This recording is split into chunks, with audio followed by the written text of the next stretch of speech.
Il faut que vous gardiez une chose importante à l'esprit. D'accord, on est là pour s'amuser. Mais n'oubliez pas que vous tenez une arme à feu. Vous êtes en possession d'un véritable pistolet. Ce n'est pas un jouet. Si vous ne suivez pas les règles de sécurité, vous risquez de vous blesser ou de blesser quelqu'un. On met le doigt sur la gâchette uniquement au moment de tirer. Les États-Unis sont le pays le mieux armé au monde. Avec 310 millions de carabines, pistolets et fusils d'assaut en circulation chez les particuliers, les Américains possèdent en moyenne une arme par habitant, enfants compris. Tu prends la main qui va te servir à tirer. Tu attrapes cette partie et tu la tires en arrière. Vas-y. Non, plus fort. Sinon, je le fais pour toi. Tire, tire, tire, tire. Non, encore plus loin. Comme ça, là. C'est bon. Maintenant, baisse la tête contre l'arme et regarde devant toi. Chaque année, 30 000 Américains, dont 18 000 jeunes, meurent sous les balles. Il y a bien sûr les fusillades qui font la une des médias, mais aussi beaucoup d'accidents domestiques.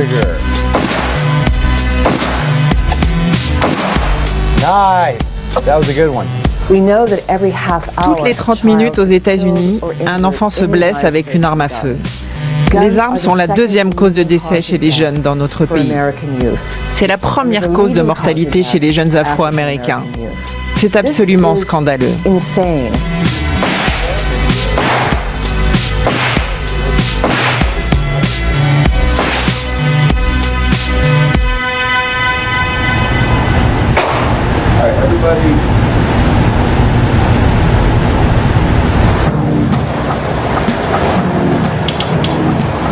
Détroit, une ville en ruine.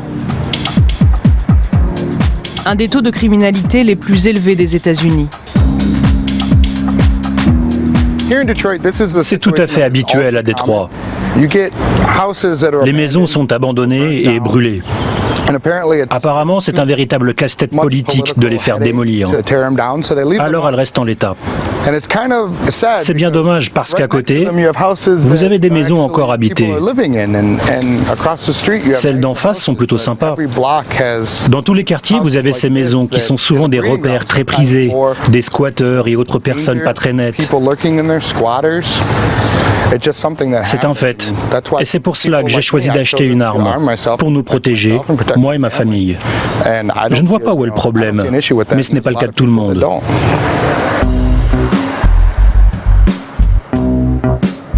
Anthony Cole vit ici depuis toujours et possède 6 pharmacies. Le personnel travaille, revolver à la ceinture, sous la protection du vitre blindé. Des armes sont cachées partout dans de faux rayonnages. Comme de nombreux Américains, Anthony s'en remet de manière inconditionnelle au second amendement de la Constitution. Quelques lignes, rédigées à la fin du XVIIIe siècle, qui garantissent à tous les citoyens le droit d'assurer leur propre défense en portant librement une arme.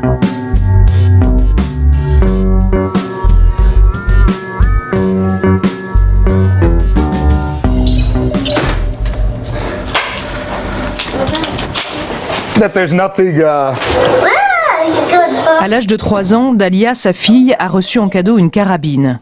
Aujourd'hui, 2 ans plus tard, son père continue à lui enseigner les règles élémentaires de sécurité et en fait profiter son petit cousin du même âge. Voyons ce qu'on a. C'est quoi?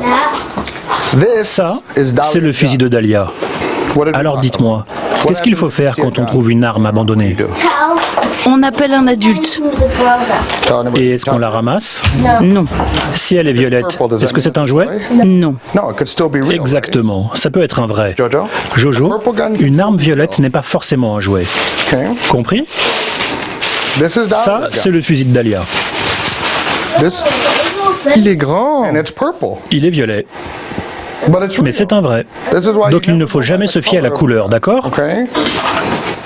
Alors, déjà, on ne le pointe jamais sur quelqu'un. Ce n'est pas drôle. Quand vous tenez une arme dans les mains, vous ne la pointez jamais sur qui que ce soit. On la pointe seulement sur sa cible et on ne voudrait pas blesser quelqu'un, n'est-ce pas? Vous voudriez que ça arrive? Moi non. Moi non plus. C'est bien. Je voudrais pas faire mal à maman sans faire exprès. Tout à fait. On veut éviter les accidents. C'est pour ça que je vous enseigne ces règles de sécurité. Regarde comment il faut faire. Tu t'allonges comme ça.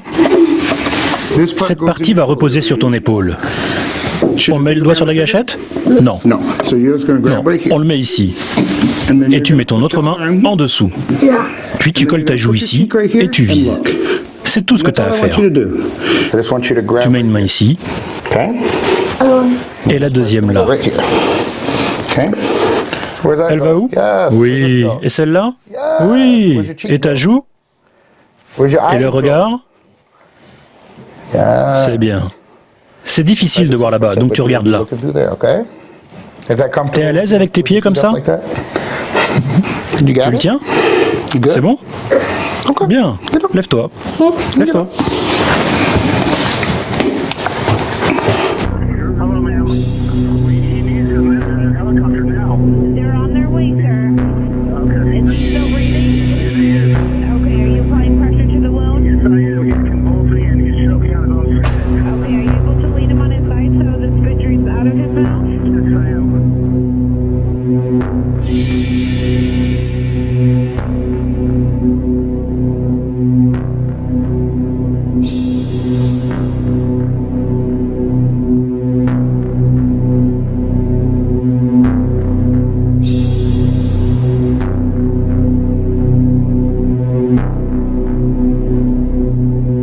Face à la multiplication des accidents, les associations se mobilisent.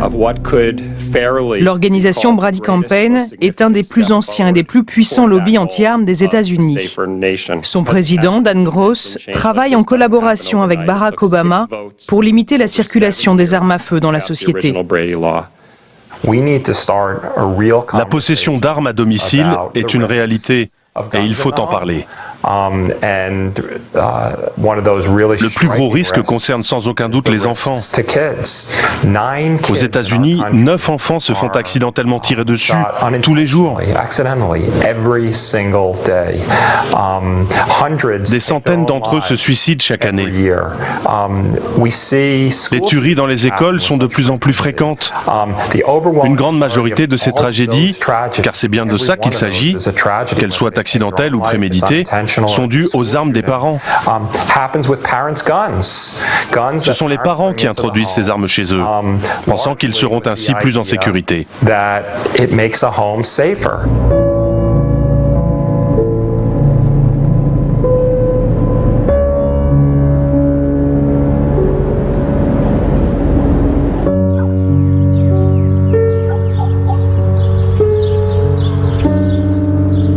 Oksana Nomkin et son mari ont perdu leur fils de 12 ans en décembre 2010, juste avant Noël. Nicolas a été tué par un enfant du même âge que lui, qui a utilisé l'arme de son père. Un 9 mm chargé, trouvé dans le tiroir d'une table de nuit. Comme dans un jeu, il l'a pointé sur Nicolas. La balle est partie et l'a touché en pleine tête. Il m'a dit « Je ne sais pas comment te l'annoncer ». Je lui ai dit « De quoi tu parles ?» C'est là qu'il m'a appris qu'on avait tiré sur Nicolas. Je suis arrivée à l'hôpital. Le médecin est sorti de sa chambre et il m'a dit qu'ils avaient fait passer des examens et que Nicolas n'avait plus aucune activité cérébrale.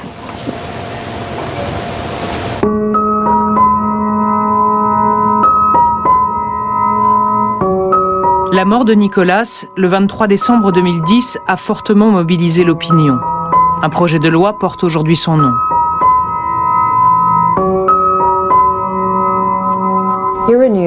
Actuellement, il y a dans l'État de New York une proposition de loi au nom de Nicolas qui a été mise à l'étude. Cette loi obligerait les personnes qui possèdent une arme à feu à l'enfermer dans un coffre-fort et à ne la sortir qu'en cas de besoin. Il est hors de question que mon fils soit mort pour rien. Tout ce qu'on veut, c'est plus de sécurité.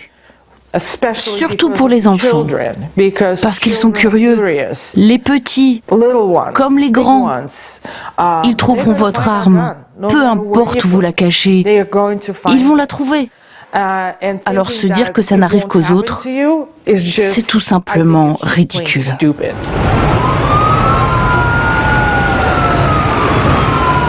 Malgré les drames, l'opinion américaine est toujours convaincue que posséder une arme est un gage de sécurité.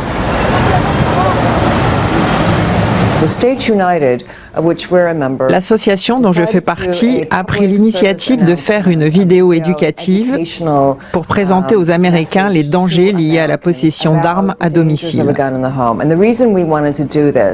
Cette idée faisait suite à un sondage national effectué en décembre dernier et aux résultats de recherches qui ont démontré que plus que jamais, les gens sont convaincus qu'avoir une arme est un gage de sécurité. Les associations, portées par la mobilisation des familles de victimes, osent chaque année des actions plus audacieuses. À New York, un des États les plus stricts en matière d'armes à feu, un étrange magasin a ouvert ses portes en mars 2015. Pour propager notre message, nous avons décidé d'ouvrir un faux magasin d'armes. Les clients ne savaient pas qu'il était faux, ils cherchaient à acheter une arme, pensant qu'elle les aiderait à se défendre.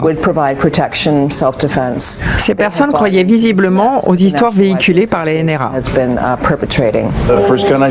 Le premier que je peux vous montrer est un des plus faciles à utiliser. C'est un modèle populaire, un revolver de calibre 22. C'est le même pistolet qu'un gamin de 5 ans a trouvé dans la chambre de ses parents avant de tirer sur son petit frère de 9 mois. Celui-ci, c'est un 9 mm semi-automatique. Il est très facile à utiliser et on peut l'emporter partout. Comme cette mère au supermarché qui a laissé son sac ouvert et qui s'est fait tirer dessus par son fils de 2 ans. Pourtant, ils pensaient protéger leur bébé de 9 mois. Et elle pensait qu'elle pourrait protéger son fils de 2 ans.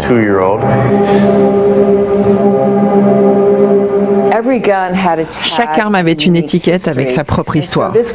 Ce détail a déstabilisé les clients et les a fait réfléchir à tous les aspects de la détention d'armes. La majorité d'entre eux sont ressortis du magasin en se disant qu'ils allaient réétudier la question, voire abandonner leur projet d'achat. Ils ne voyaient plus les armes comme un moyen de protection. On sait que c'est dans nos droits, mais j'ai changé d'avis. Je ne me sentirais pas en sécurité avec une arme. J'ai été assez déstabilisé par l'histoire des pistolets dans ce magasin. Je vais peut-être pas en acheter un finalement.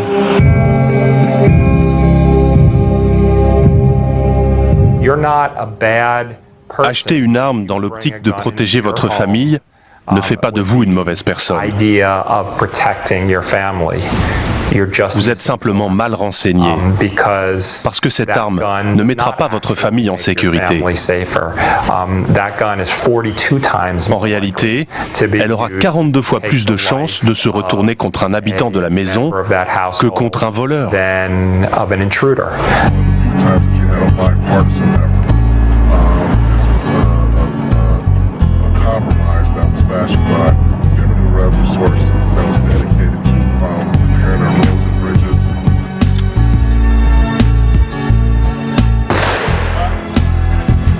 Voilà.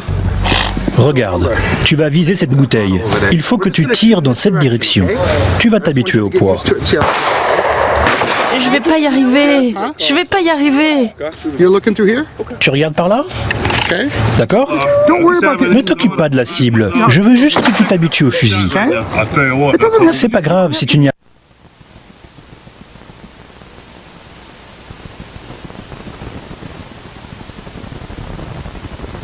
arrive pas très bien. Je t'assure. Regarde ce que ça fait. Je vais t'aider. Tu le mets sur ton épaule. Et voilà. C'est tout. Tu vois? C'est tout. Allez, à toi maintenant. Vise la bouteille. Tu tires, appuie ici. Ça va être une bonne tireuse, c'est sûr. Parfait. Moi je vois où tu vises. Tu regardes jusqu'à la colline. Vas-y. Super. Encore.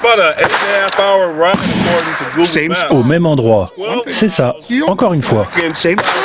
Au même endroit. T'as réussi, 10 tirs. Mais j'arrivais pas à voir. Oui, je sais. T'es prête à recommencer? Je vais te remettre des munitions. Avant le premier tir, elle s'est mise à pleurer, mais ce n'était pas par peur. Elle ne voyait pas la cible, ça la rendait nerveuse. Elle vient de vider son deuxième chargeur et elle est prête à recommencer. Elle a fait des progrès. Je suis content. Je suis fier d'elle. Ah ouais, il est vachement puissant celui-là. Ça ira pour aujourd'hui.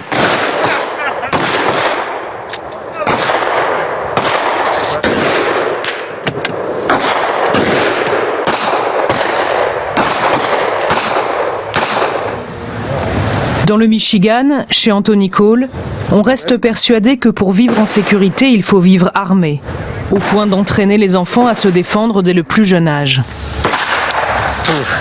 Fais attention. C'est bien. Ça t'a plu ou tu préfères le fusil? Je préfère le fusil. Ouais. Parce qu'il est plus gros. Mets ton casque.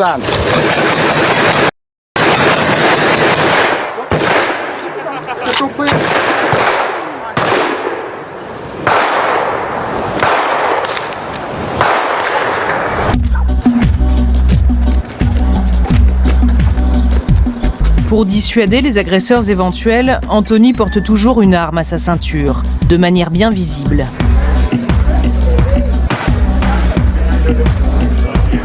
Aux États-Unis, on appelle cette pratique l'open carry. Elle est acceptée dans la plupart des lieux publics, dans la plupart des États. Aux yeux de ses partisans, c'est une liberté inaliénable. On ne sait jamais ce qui peut se passer. C'est comme la ceinture en voiture. Je n'ai pas envie d'avoir un accident. Mais si ça arrive, j'ai ma ceinture pour me protéger. Je possède aussi un extincteur. Je n'aimerais pas avoir à l'utiliser parce que ça voudrait dire qu'il y a le feu. Question de sécurité. Mais c'est toujours bien d'en avoir un pour éteindre l'incendie s'il y en a un. C'est peut-être rare, mais ça arrive. On ne sait jamais. C'est une précaution. C'est toujours mieux d'avoir une arme et de ne pas l'utiliser que de ne pas avoir d'arme et d'en avoir besoin. Brian Jeffs est la tête pensante du mouvement Michigan Open Carry. Pour convaincre dès le plus jeune âge des vertus de l'autodéfense, il a écrit un livre pour enfants. Il explique comment les bons citoyens américains peuvent se protéger de prétendus méchants. On a constaté qu'il n'existait aucun livre pro-armes pour enfants. Tout naturellement, on s'est dit, tiens, et si on écrivait un livre pour enfants sur le sujet? On y parle de sécurité, du deuxième amendement, du droit à l'autodéfense, etc. C'est comme ça qu'est né notre livre. Papa disait toujours, tu sais Brenna, le mal est partout dans ce monde et nous voulons te protéger. Et maman ajoutait, chacun est responsable de sa propre sécurité. Quand tu seras grande, tu seras responsable de ta sécurité et de celle de ta famille. Ils aimaient lui dire, quand chaque seconde compte, la police met des minutes à arriver. Oui, c'est un livre en faveur du port d'armes. À chaque fois qu'on parle des enfants et des armes, on dit toujours que moralement ce n'est pas bien. Pour moi, c'est de l'ignorance. Les gens se braquent et ils ne comprennent pas l'importance de sensibiliser les enfants à ce sujet. Pourtant, les armes sont partout dans notre pays. Étonnamment, il existe un seul endroit où le port d'armes est totalement proscrit. C'est au volant.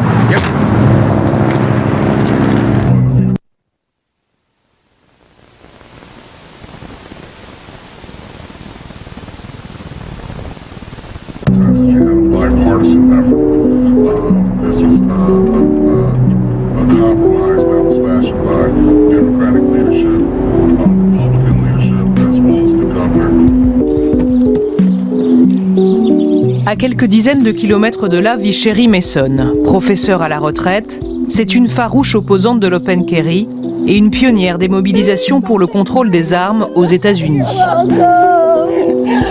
Bonjour à toutes. Merci d'être venues. Cette dernière réunion n'était pas facile. J'étais la seule femme face à un groupe d'hommes armés. Il y en avait combien? Une quarantaine. Ah mon Dieu. Il y a quand même un parent qui leur a dit « Vous pensez ne pas être effrayant, mais en arrivant sur le parking, je vous ai vu sortir de vos voitures et j'ai décidé d'aller me garer ailleurs. Moi, je suis intimidée. J'ai toutes les raisons de l'être. Il nous faut des mesures concrètes, comme suivre le groupe des Michigan Open Carry de très près, qu'on suive leurs mouvements, qu'on anticipe. C'est ridicule de dire à nos enfants qu'ils peuvent faire confiance à un étranger armé pour les protéger d'un autre individu armé. Ça me dépasse, je ne suis pas d'accord. Moi, ça ne me dérange pas d'être le chien de garde de l'Open Carry.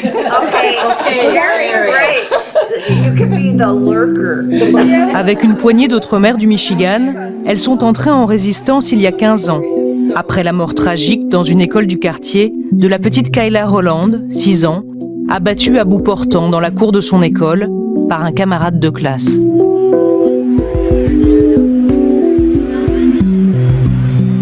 Quelques semaines après la mort de Kayla, le jour de la fête des mères de l'an 2000, Sherry et 750 000 autres Américains défilaient à Washington contre la violence et la culture américaine des armes.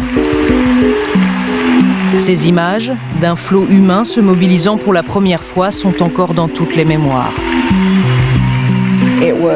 C'était une très belle journée. Le ciel était très bleu pour cette fête des mères. Je n'oublierai jamais les pancartes.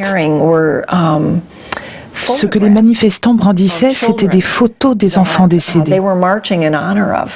Ils défilaient en leur honneur. C'était un très beau geste. Chaque semaine, tout près de chez elles, ces mères tentent de sensibiliser l'opinion américaine à leur combat. Ce jour-là, c'est un supermarché de la chaîne Kroger qu'elle vise. L'enseigne autorise ses clients à faire leurs courses armés jusqu'aux dents. Nous lançons une pétition pour que Kroger interdise le port d'armes dans ses magasins. Si vous êtes d'accord, ce serait génial que vous contactiez le siège de Kroger par mail ou par téléphone pour leur dire que vous ne voulez plus faire vos courses dans un endroit où les clients sont armés. Merci. Au fond de moi, j'espère que la majorité des gens sont d'accord. C'est une question de bon sens. Qu'est-ce qu'un pistolet vient faire dans un supermarché? C'est bien. C'est une bonne chose qu'on soit là. S'il vous plaît, vous n'avez pas le droit de manifester ici. Vous pouvez aller sur le trottoir là-bas, mais vous ne pouvez pas rester devant le magasin, ok? Ah oui. Donc on n'a pas le droit de manifester, mais on peut entrer avec une arme. C'est intéressant. Aucun commentaire là-dessus. Mais je vais vous demander de ne pas rester ici. Pour être tout à fait honnête, c'est difficile de rester engagé et motivé pour cette cause. Et ça, pour de multiples raisons. Il y a si peu de victoires. On est vite dépassé par les événements, parce qu'après tout, nous ne sommes que des mères et des grands-mères, des femmes inquiètes pour la sécurité de nos enfants. C'est la raison qui nous pousse à continuer, si c'est ce que vous vouliez savoir. C'est difficile de rester bien organisé, mais on y arrive. Les maires du Michigan ne sont pas seuls dans leur action. Depuis 3 ans, au niveau fédéral, l'association Moms Demand Action for Gun Sense in America lève des fonds et organise des campagnes retentissantes, largement saluées par les médias. Je vais vous parler du groupe de mères qui militent pour le contrôle des armes, soutenu par Michael Bloomberg. Voici 3 des pubs qu'elles ont publiées. C'est écrit, une de ces personnes n'a pas le droit d'entrer chez Kroger. Devinez laquelle? Vous imaginez un peu?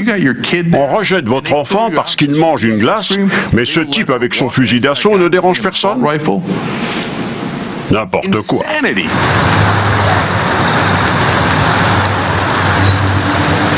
Chez Walmart, la plus grande chaîne de supermarchés des États-Unis, les armes figurent en bonne place dans les rayons.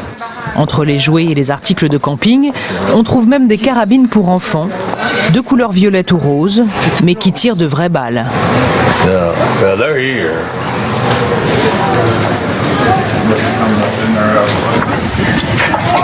Le marché des armes aux États-Unis brasse chaque année 7 milliards de dollars. Et la tendance en vogue, ce sont les armes pour enfants. En l'espace de 20 ans, la marque Cricket a presque multiplié ses ventes par 20. Aujourd'hui, elle écoule 60 000 petites carabines par an. C'est pour les enfants? Pour enfants, tout à fait.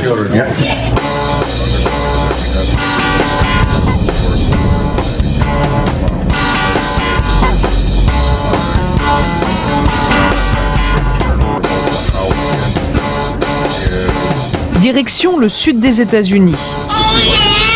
Team Guy organise des stages de tir pour enfants sous l'égide de la NRA. La sécurité demeure l'alibi des fabricants d'armes pour approcher les enfants avec la bénédiction de leurs parents. Vous êtes prêts à tirer? Super, je vais tout installer. Joli.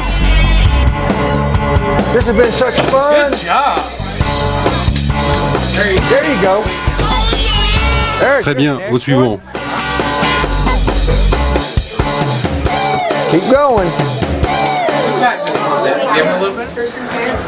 Quelle est la première chose à faire quand on trouve un pistolet abandonné? Est-ce qu'on le ramasse? Qu'est-ce que t'en penses? Non, on ne ramasse pas les armes. Non. D'abord, on s'arrête. Je vois un pistolet, je m'arrête. Stop. Ensuite, pas toucher. Faites comme ça, pas toucher.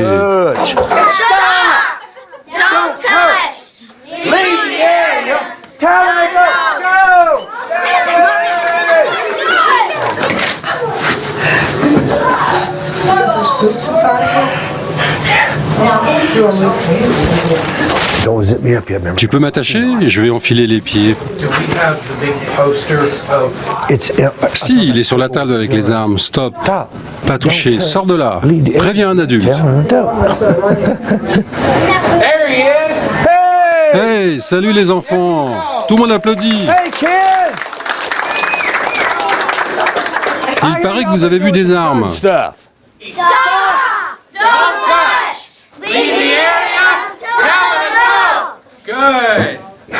Il faut sensibiliser les enfants.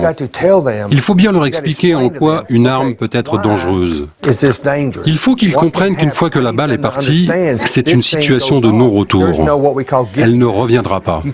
Aujourd'hui, avec les jeux vidéo, quand les enfants perdent, ils appuient sur recommencer et ils repartent de plus belle. Ce bouton n'existe pas là-dessus. Au lieu de menacer les enfants en leur disant « n'y touche pas, sinon ça va barder », on leur explique pourquoi en leur exposant les dangers. Peux-tu me dire lequel de ces fusils est réel et lequel est un jouet? C'est le vrai ou le faux? Le faux. J'ai déjà tiré avec. Écoute-moi bien. On les considère tous comme des vrais. Tu ne touches à aucun d'entre eux parce que tu n'es sûr de rien. Ça c'est un vrai, ça c'est un vrai, ça c'est un vrai. Où est-ce que tu mets ton doigt? C'est ça. Tu le gardes bien vers le bas. C'est un AR-15. Le discours est le même à chaque fois. Interdiction de toucher une arme si on en trouve une. Et pourtant, pendant les stages, on peut sans problème manier des fusils d'assaut. Je l'ai déjà utilisé, tu sais. Alors, qu'est-ce que ça te fait?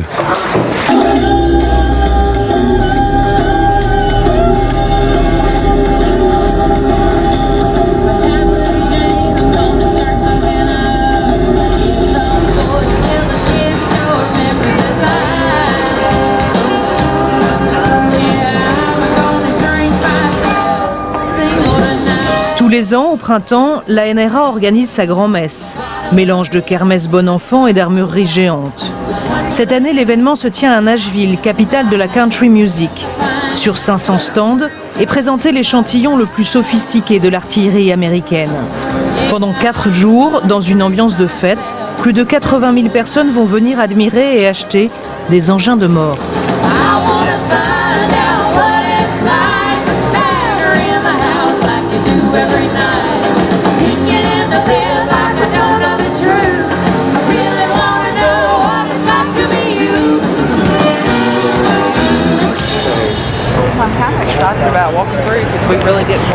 La famille Curran croit en la Sainte Trinité américaine. Dieu, la Constitution et les armes à feu. S'ils sont présents ce jour-là, c'est pour offrir à leur fille aînée, tout juste 18 ans, le revolver qu'elle convoite depuis longtemps.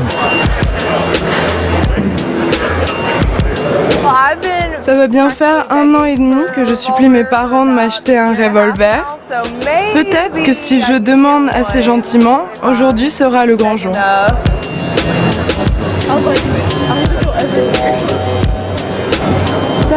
Il est énorme.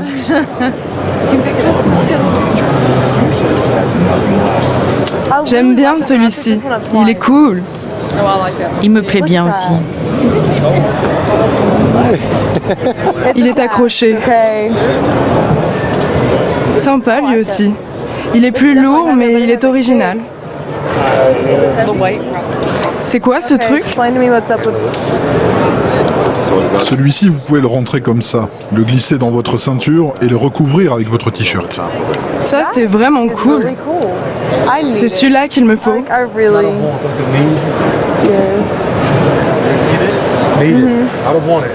J'aime bien celui-ci. Il est original. Je n'en avais jamais vu des comme ça. Il est facile à ranger et à sortir rapidement. À voir. Ah, je le connaissais pas. Moi non plus. Il a l'air super. Pourtant, j'en ai vu des pistolets. Ça, c'est un fusil T25. Essaye-le.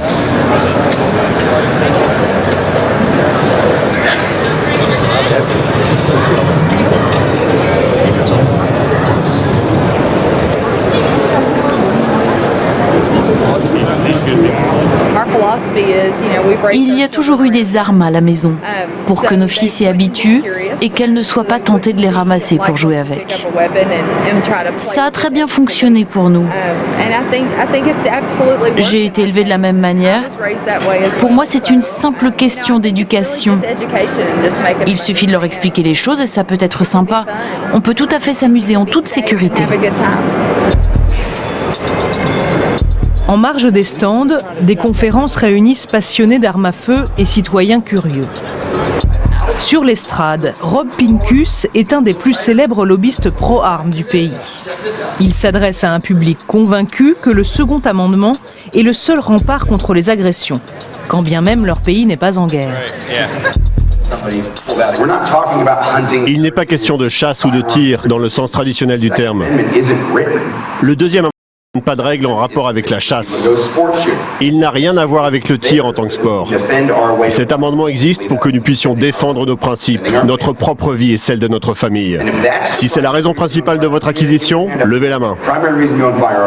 Pour vous protéger, pour défendre les vôtres, levez bien haut. Maintenant, qui possède plus de 5 armes? Levez la main.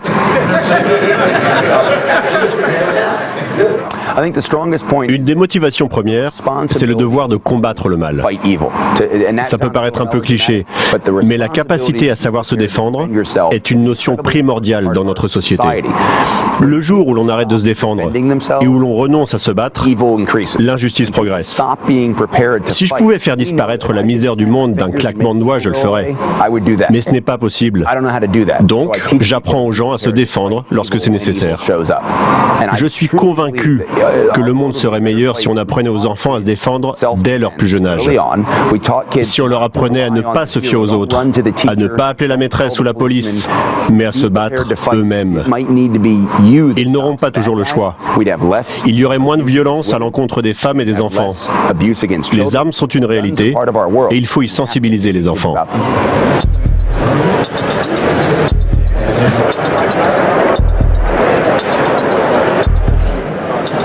La loi américaine autorise les citoyens à acheter une arme à partir de 18 ans.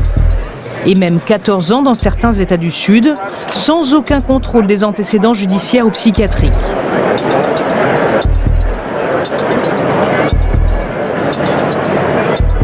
Le problème, c'est qu'il est tout à fait possible d'acheter une arme librement dans un salon spécialisé ou même auprès d'un particulier lors d'une vente privée, sans aucune forme d'enquête psychologique préalable. C'est ça la réalité.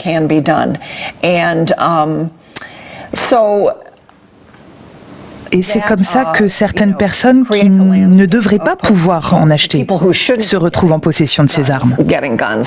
Celles qui souffrent de maladies mentales, celles qui ont un lourd casier judiciaire, mais elles y accèdent facilement.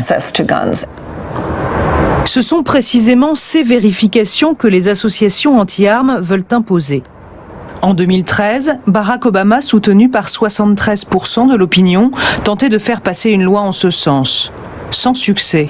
Elle a été bloquée au Congrès par le lobby des fabricants d'armes. Il faudrait tout simplement que la voix de l'opinion publique américaine, de cette majorité de personnes qui veut vivre dans un pays plus sûr, soit plus forte que l'influence politique des lobbies pro-armes.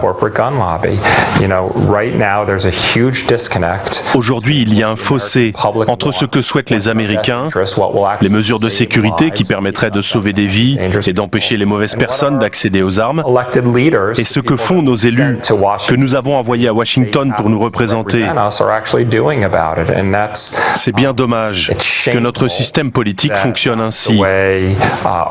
Et c'est tragique, parce qu'il y a des morts à cause de tout ça. Bonjour Nashville. Je suis Shannon Watts, la fondatrice de Moms Demand Action for Gun Sense in America.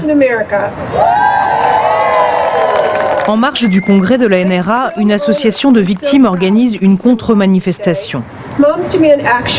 Moms Demand Action est née en 2012, à la suite du massacre de l'école de Sandy Hook, qui a fait près de 30 morts dans le Connecticut. Avec ses 2,5 millions d'adhérents, elle soutient la loi sur le contrôle des armes à feu. Ensemble, nous dénonçons les mesures politiques extrémistes que ces lobbies font passer dans notre dos. Ils ont peur de perdre de l'argent et de leur influence, mais nous avons peur d'autre chose. Nous avons peur de perdre nos enfants. Qui va gagner, d'après vous? Ce jour-là, elle a convié des parents de victimes à la tribune. La voix des larmes contre le poids des armes. Il y a moins d'un an, mon fils Christopher Ross Michaels Martinez est mort par balle à Isla Vista. Il n'est qu'une victime de plus des massacres qui ont lieu tous les jours chez nous, dans nos écoles, dans nos villes et dans nos maisons. Tout peut arriver n'importe où, à n'importe quel moment et à n'importe qui aux États-Unis. Je soutiens le deuxième amendement. Je ne suis pas contre les armes, je suis contre la violence armée.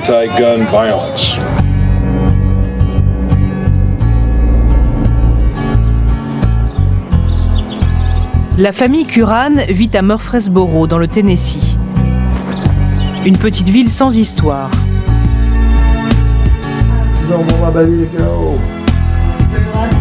Leur maison abrite pourtant un arsenal impressionnant.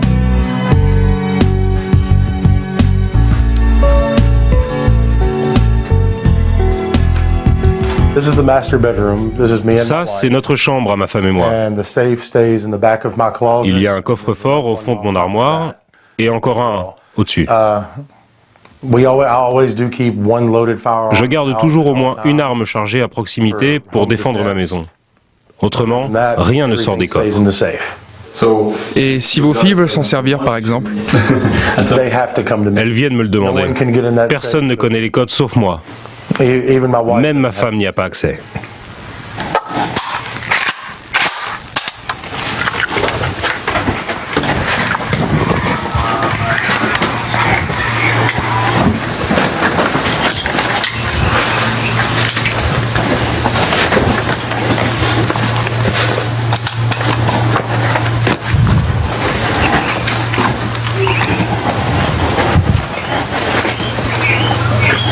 En fait, votre maison, c'est Fort Knox. Ouais. On n'a peur de rien. Ça, c'était mon premier AK. Celui-ci appartenait à mon père, et à sa mort, j'en ai hérité. Mon préféré, je crois que c'est le Beretta. Il y en a beaucoup qui me plaisent. J'adore le AK. C'est l'un de mes préférés. Celui-ci n'est pas mal, mais celui-là est mieux. C'est pas parce que vous allez dans un bar, que vous repartez ivre et que vous causez un accident qu'on va interdire la bière. Ou la voiture. Ou la voiture. Le constructeur automobile ne va pas être tenu responsable d'un acheteur qui conduirait dangereusement. Quand une personne se procure une arme illégalement et qu'elle commette un crime, c'est l'arme qui est mise en cause. Mais ce n'est pas elle, le problème, c'est la personne qui la tient. C'est dans les mauvaises mains qu'une arme fait des dégâts.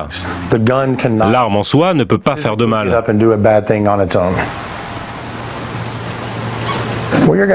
On va se rendre à 35 minutes d'ici, dans une petite ville qui s'appelle Woodbury.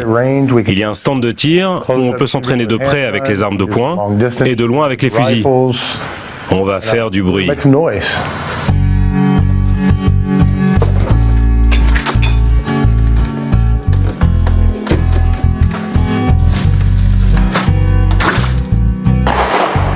Les armes ne sont pas seulement là pour protéger les Kurales.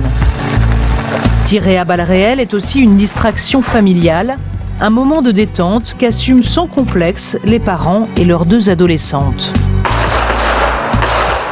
Où est-ce que je me mets? Aussi loin que tu veux.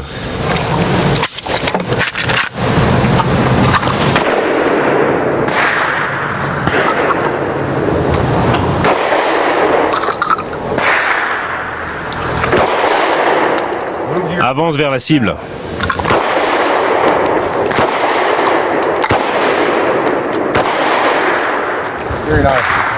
Super. Maintenant, j'aimerais que tu essayes de tirer un peu plus vite.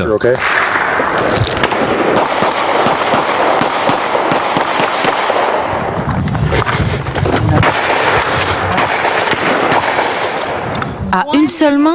Oh mon Dieu! Allez, à une main. Baisse le bras gauche.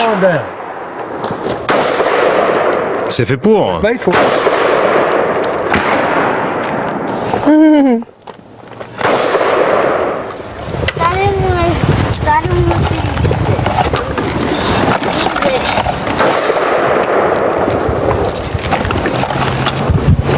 What'd you say?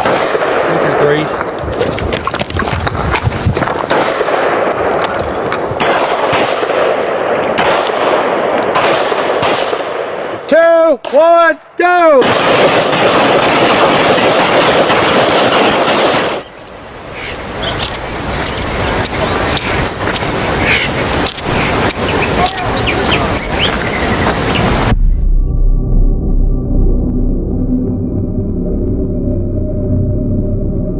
Parmi les tueries de masse qui ont secoué l'Amérique ces dernières années, celle de Sandy Hook dans le Connecticut est une des plus tragiques.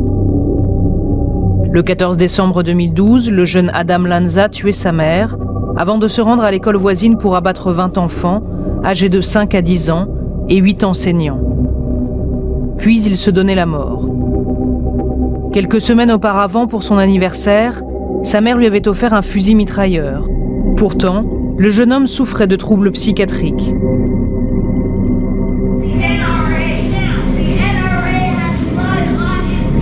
Immédiatement après le drame, la NRA se dégage de toute responsabilité dans un discours décomplexé tenu par son président Wayne Lapierre.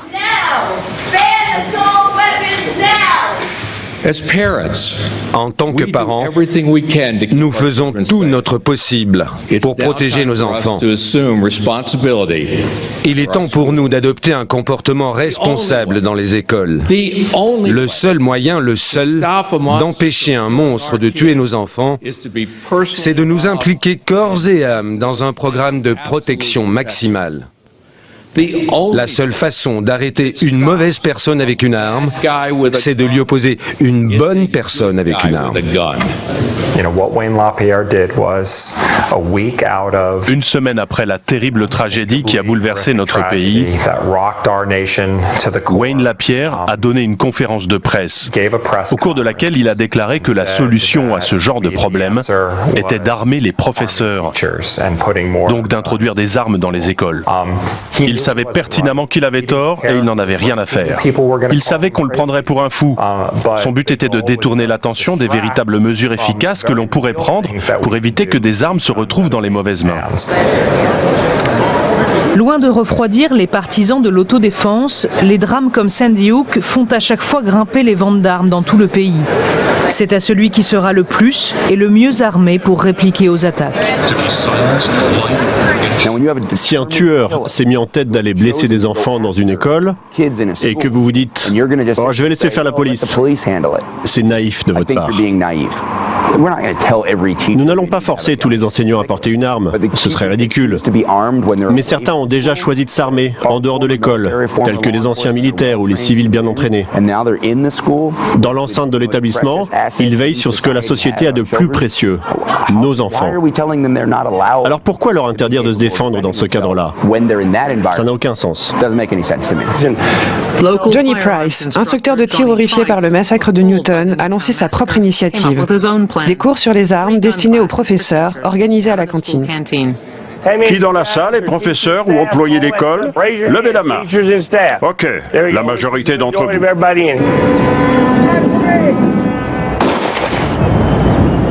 Mais un professeur armé peut-il vraiment arrêter un tueur avec un revolver semi-automatique et empêcher un massacre?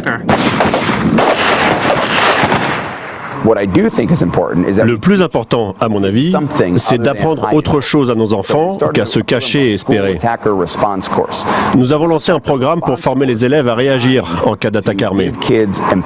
Il est destiné à donner des moyens d'action aux enfants, à les encourager à s'enfuir. Personne ne leur interdit de partir. Il faut s'enfuir au plus vite. Ça, c'est la première leçon. Se barricader dans une salle, c'est la leçon numéro 2.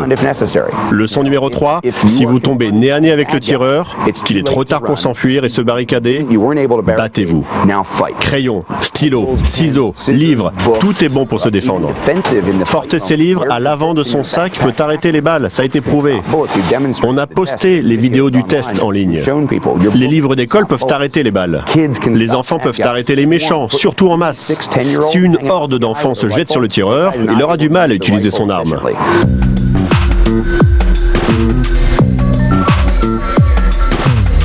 Les industriels ont flairé l'aubaine et rivalisent d'ingéniosité pour permettre aux écoles de se barricader. Juste après Sandy Hook, George Tunis, fabricant de protection pour la police et pour l'armée, s'est recyclé dans la production d'articles scolaires par balle, conçus à base d'une fibre ultra résistante. On a commencé par fabriquer des boucliers pour les forces d'élite. Ils sont légers, les policiers peuvent les utiliser, notamment en cas de manifestation un peu musclée ou d'un raid difficile et dangereux. Malheureusement, avec la tuerie de Sandy Hook, on s'est rendu compte que si les boucliers n'étaient pas déjà dans l'enceinte de l'école avant l'incident, ils n'étaient pas d'une grande utilité. C'est comme ça qu'on est venu à fabriquer des tableaux par balle. Ce modèle est bleu. L'idée était de les introduire dans les écoles, de s'en servir pendant les cours, un peu comme une palette de peintre. Tenu à deux mains, le tableau devient à la fois un moyen de défense et d'attaque. Si le tireur tient le pistolet à une main, avec le doigt sur la gâchette, je peux taper dans l'arme qui va partir vers le haut, vers le bas ou sur le côté. Et il ne pourra plus me viser. Voici par exemple un tableau sur lequel on a tiré des balles de 9 mm. Il y a 30 traces d'impact exactement. Il arrête les balles. Elles sont toutes enfermées à l'intérieur.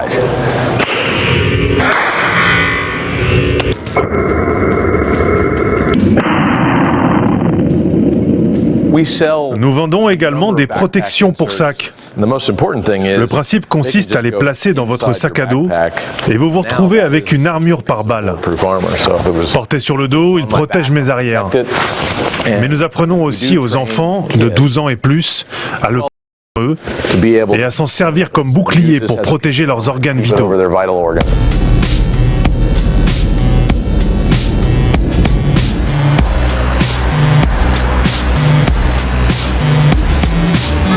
George Tunis nous emmène à Berlin, une petite ville paisible du Maryland, dans l'une des premières écoles blindées du pays, celle où ses deux fils sont scolarisés.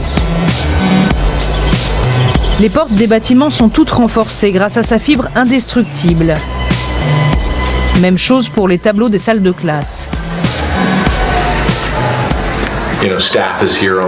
Les professeurs passent tous les jours par là.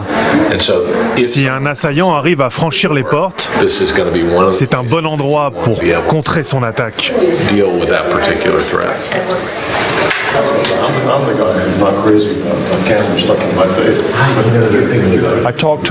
La première fois que j'en ai parlé aux enseignants, ils étaient un peu inquiets. Ils se demandaient s'ils allaient devoir intervenir en cas d'attaque dans l'école. Mais nous étions tous convaincus que ces protections seraient utiles. Donc George Tunis nous a apporté assez de tableaux par balle pour qu'il y en ait un par salle de classe et autant de tablettes blindées qu'il y a de bureaux dans l'école. Je travaille dans cet établissement depuis 45 ans, depuis sa création en 1970. Si vous m'aviez demandé à l'époque, il y a 25, voire 10 ans en arrière, si je pensais que nous aurions un jour besoin de fermer les portes à clé, d'installer des caméras de surveillance et d'armer nos élèves, je vous aurais probablement ri au nez. Aujourd'hui, ça ne me fait pas rire. Ça peut arriver n'importe où. On fait tout notre possible pour protéger les élèves, et par les mesures que nous avons prises, nous pourrons gagner de précieuses secondes avant l'arrivée de la police.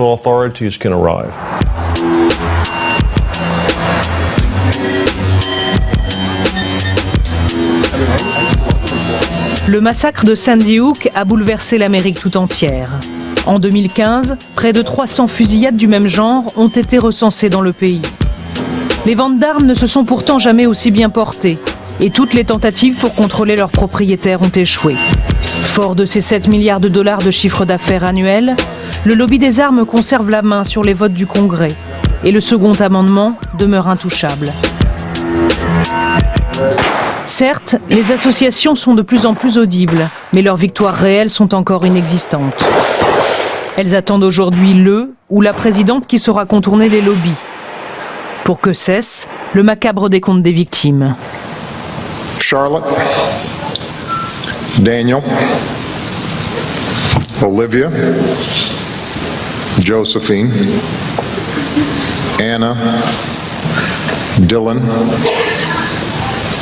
Madeline, Catherine, Chase, Jesse, James, Grace, Emily, Jack, Noah, Caroline, Jessica, Benjamin, Abigail, Allison. Dieu les a rappelés à lui. Nous autres qui sommes encore là, trouvons la force de continuer et rendons notre pays digne de leur mémoire.